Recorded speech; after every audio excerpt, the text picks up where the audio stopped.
Welcome to another episode of Wren's Wasteland Camp Reviews / Dumpster Fires of the Commonwealth here in Fallout 76. As you can see, it is a nice starry night. One of the things that I am always impressed by is the way that Bethesda does their skybox. It always looks beautiful. Their games look great, but not always the best. They do have some glitches, this one included. That's the reason why builders can combine items to make new items and things like that. They call it a feature, I call it glitching, which is fine. I mean, it's just the problem is if you come to a camp that has a lot of that involved in its design, sometimes it can lag a server, or at least your PC, because rendering is weird in this game at best, temperamental at most, and, well, funky, to say the least. So, we're here on this server. We're going to look for 3 camps to check out. I'm going to pull up my map. We'll get started. So first one we're going to go to is right over here. It is just south and west of Crater. It should be at the lead and junk node spawn. It is Pierogi XW's camp. And we will go ahead and check this place out and see what he's got going on. Hopefully it's something cool. But I'm not going to get my hopes up because, as you well know, if you've watched this series, you know that I hold little to no hope that these people actually do anything. And this guy built in a place that I was not expecting. Okay, so he didn't build at the lead node or the junk extractor. He built on a little island in a sea of toxic goo. And then he left. Isn't that a cool camp? That was so cool that it didn't exist. Well, let's go ahead and find 2 other camps to check out. Mikey Blues camp? Ay, ay.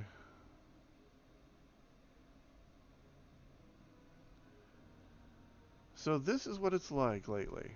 I jumped to a camp that looks like it might be interesting or semi-decent. Like Pierogi's back there, and then it suddenly disappears. I jump to another camp, like Mikey Blues here.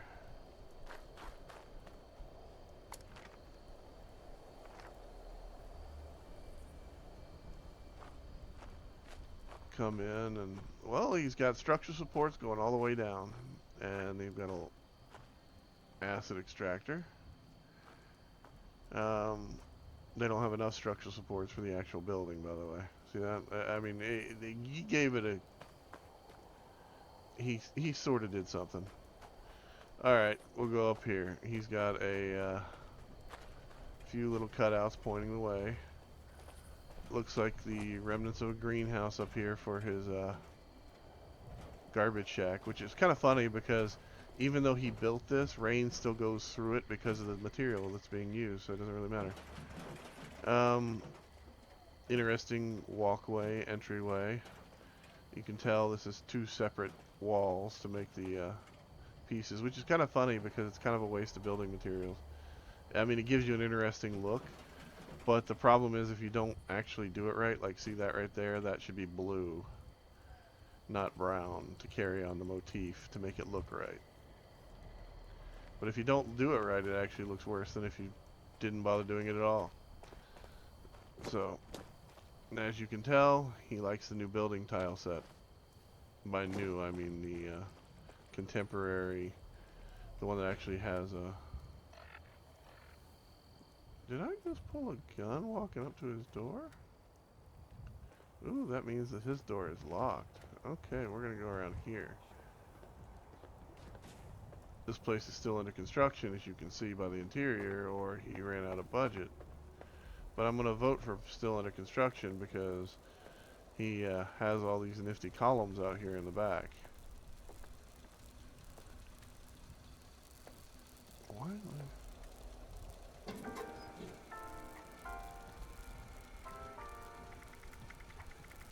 Few items in their thing. By the way, this price and this price, these are arbitrary prices that somebody put on these things because this right here is better than these 2 things in my opinion. Just saying.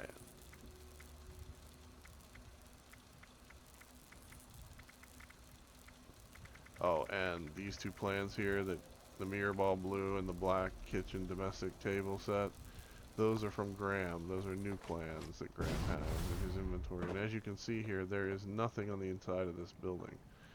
He has,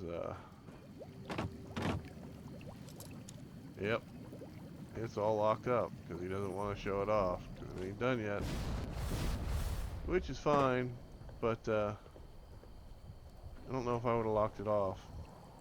Looks like he's got the makings of a living room there, maybe a kitchen or a bathroom there. And, oh, there's the bathroom over here.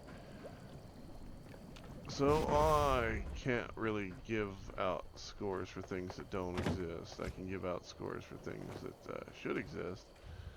This place, I'm going to give it a score based on what it has, because that's all I can. It has potential.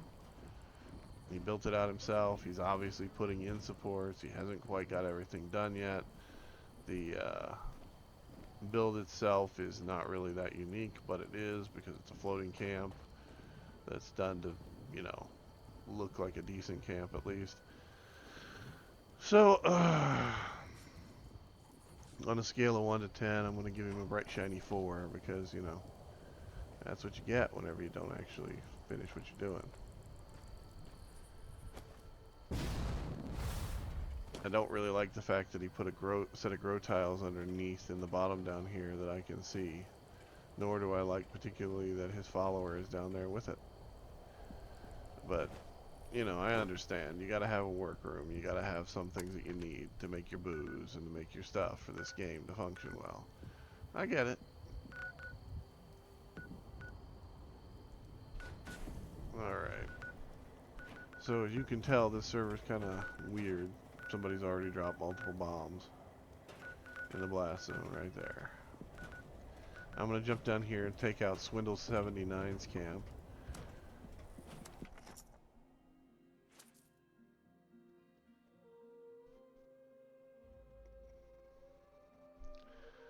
I miss nuclear winter so much. I miss running across that bridge in no power armor with the goat legs card equipped, getting about halfway across it, jumping down to the lower section, taking no damage and running on. You could do that in nuclear winter. It was a glorious thing. The team of people that I played with called it death from above. Just like this. This is actually not bad. They worked real hard to get it to level up to the top of the bridge there to make it look like it's supported by the bridge. It's actually a floating camp like the other one was, built off of this one ladder. Difference is this person went to the extra trouble of, you know, making it anchored to a normal location by using the bridge. And you can tell how close they got it because they got it close enough to look like it's touching it without clipping into it too much so that they're not actually clipping the bridge up into their little party room right here. Oh boy. Thanks to location, I will overlook the garden tiles up here. Although the use of the generator seems kind of dumb because, in all honesty, you could throw a couple solar collectors up here and get the same thing, but I understand using what you've already built.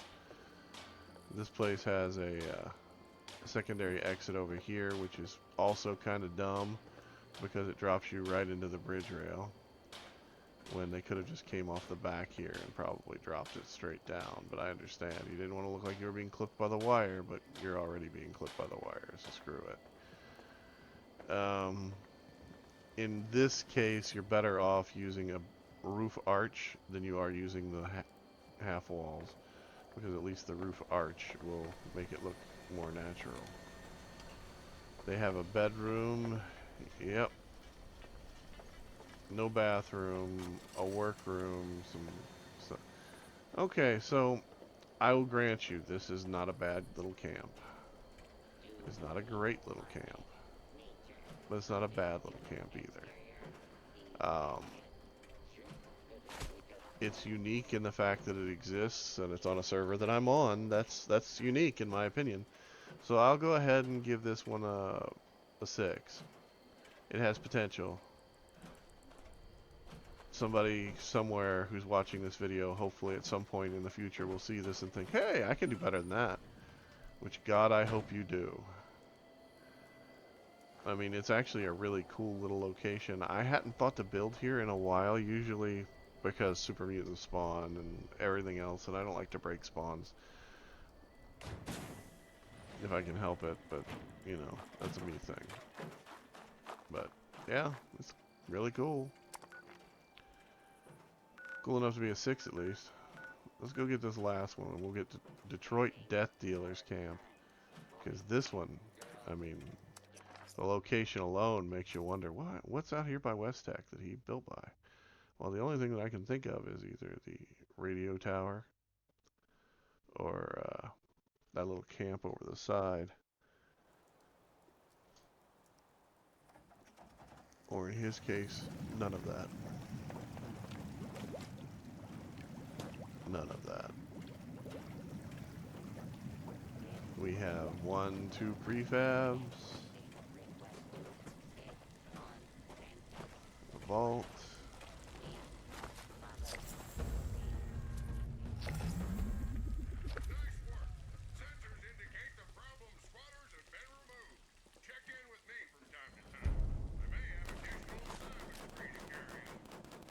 A water slide that has nothing going on.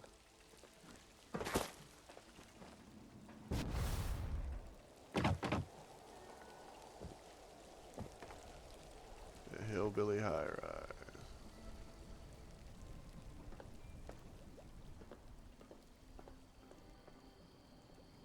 You know, putting that up there took more effort than anything else in this camp so far.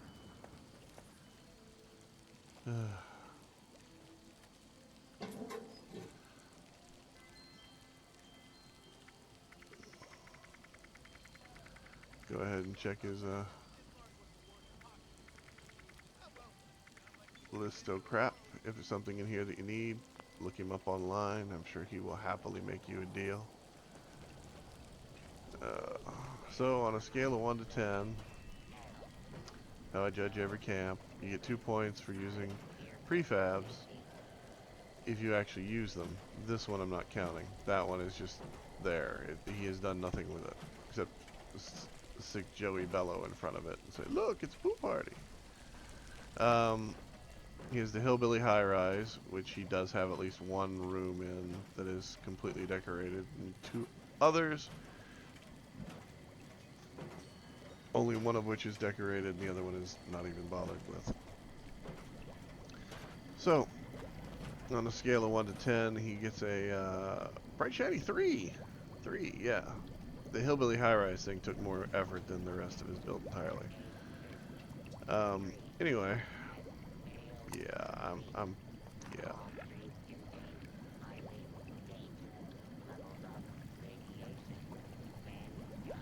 Yeah, well, this has been Ren for Ren's Wasteland Camp Review / Dumpster Fires of the Commonwealth. I hope you've enjoyed. If you have, look behind you, you see giant mutant hounds flying in the air. Okay, West Tech, what can I say? People love it. So, anyway, like, subscribe, check out more episodes, plenty more coming, hopefully. I've been working on another video like I did with the Raiders and the Mothmen for the Settlers. Hopefully that'll come out sooner than later, but yeah, it takes a while to shoot all that crap and string it together. Anyway, have fun.